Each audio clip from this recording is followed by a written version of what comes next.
Hello mga boss, ayan para sa mga naghahanap dyan ng Ford Everest, meron tayo ditong dalawa. Okay, so meron tayong automatic and manual transmission, okay? So mamili kayo dito. So marami pa ditong available guys, so comment na lang kayo sa baba kung mga anong hinahanap nyo. So dito para sa mga mahilig dyan sa Ford, kinagandang kasi ng Ford, magandang gamitin. Okay, so maangas. So tara, check natin. Okay guys, yan para sa mga naghahanap nyo ng Ford Everest, katulad dito kay Ma'am Kayes, available pa yung Ford Everest. Yes po, available yung dalawa natin Ford Everest dito. Ayan, meron tayong automatic and manual. So dito muna tayo sa automatic mga boss. Makinis naman siya, so bali may aralikabok lang konti, pero syempre lilinisan naman namin to pag ilalabas na, okay? So safe naman dito ang sa loob nila.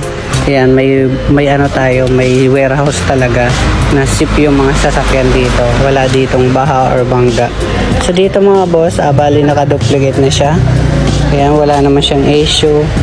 Makinis naman yung body sa headlights, okay naman. 2.2 liter. Ayan, sa gulong okay naman siya mga boss. Nakamags na rin. Ayan, mga 85%. So dito man sa tail light, okay naman siya, wala namang basag. Bali naka-toll gate na rin siya, naka-backup camera. So ending 6 na rin po pala siya mga boss. Ang kinaganda nito mga boss, naka-duplicate na siya. So ayan mga boss yun. Tapos kung gusto nyong ayan, mga naka-power window. So dito mga boss, palitan lang to. Medyo picky lang kasi yung mating niya, pero sobrang gaganda to, palitan nyo lang ng mating. Sobrang mura kasi ang alok namin dito. Ayan Ford, all power naman siya mga boss. So wala naman issue. Ayan, kapag mga Ford kasi ang daming pindutan, oh.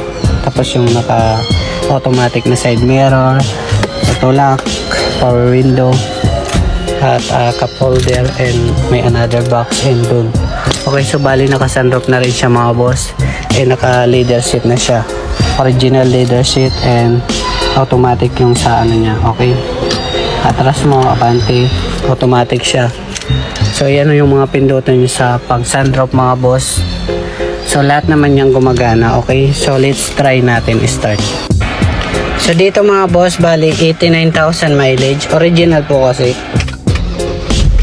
Ayan, 89,000 mileage siya mga bossing. Ayan, original po kasi yung mileage niya. So all power naman to, bali naka-touch screen naman siya. Naka-touch screen na kayo dito. And sunroof mga boss.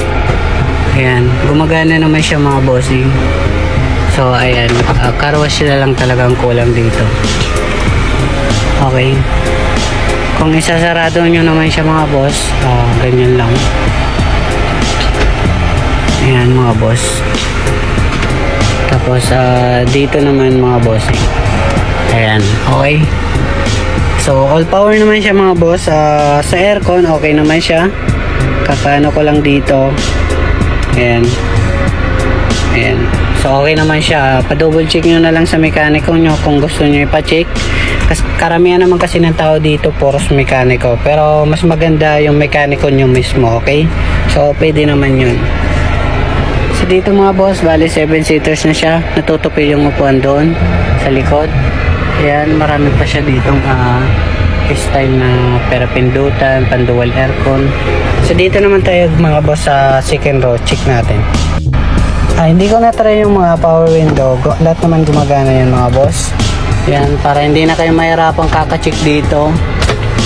Ayan.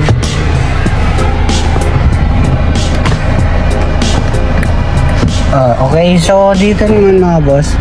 Ayan. Naka-automatic side mirror na siya.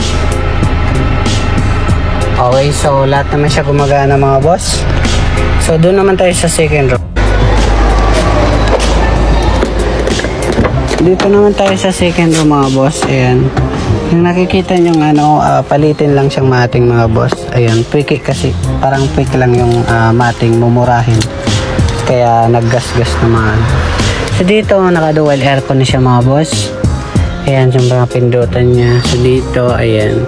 So kung gusto nyo karga, natutupi naman po yun. Kahit itong ano na to, natutupi rin to. O, ganyan style mga boss. Okay. Kung gusto nyo siyang tupiin na masyado, ito lang naman. So, babanggitin ko yung presyo mga boss para malaman natin.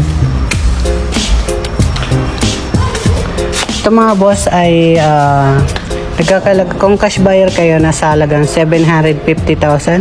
Kung financing, 770,000. Okay? Kung may pang cash kayo, cash nyo na lang kasi malaki interest pag financing. Depende sa inyo kung anong kaya nyo. So, dito naman tayo mga boss sa manual transmission na Ford Everest. Kung gusto nyo Ford Everest manual pero sobrang mura nito mga boss. 2017 model. Ayan. Makinis yung body. Okay naman siya. Bali kasi dinadetalyado naman namin to and all power naman siya. Lahat ng nilalatag namin dito is okay naman talaga kasi sa body okay naman siya. Makinis. Sa taillight wala naman siyang basag. And ending 7 na rin siya. Manual gate lang po. And sa gulong kamags na rin siya and mga 70%. Dito naman sa loob mga boss, ayan, naka power window naman siya, manual transmission, wala lang siyang sunroof. Ayan, medyo naamag lang konti kasi maulan kasi dito palagi eh. Pero hindi naman dito binabaha, malayo naman kami sa lugar ng baha. Ayan, inaamag lang siyang konti. Hindi kasi masyadong basta pag maulan kasi ganun talaga. Pero, be honest guys, wala naman siyang baha or bangga. So, pwede nyong ipa-double check sa mekaniko nyo. Okay? Ayan mga boss. So, sobrang mura nito mga boss. Nasa 650,000 for my cash buyer. 670,000 naman kung financing.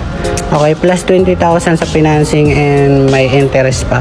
Kaya kung may pang cash kayo, cash nyo na lang mga boss. 650,000 sarado, wala na kayong ibang babayaran.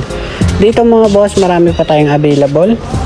Ayan, so comment na lang po kayo sa baba kung gusto nyo pang grab Toyota Vios 2025, napakamura sa amin. Comment na lang kayo sa baba para ma-vlog natin ulit. Okay, so thank you po.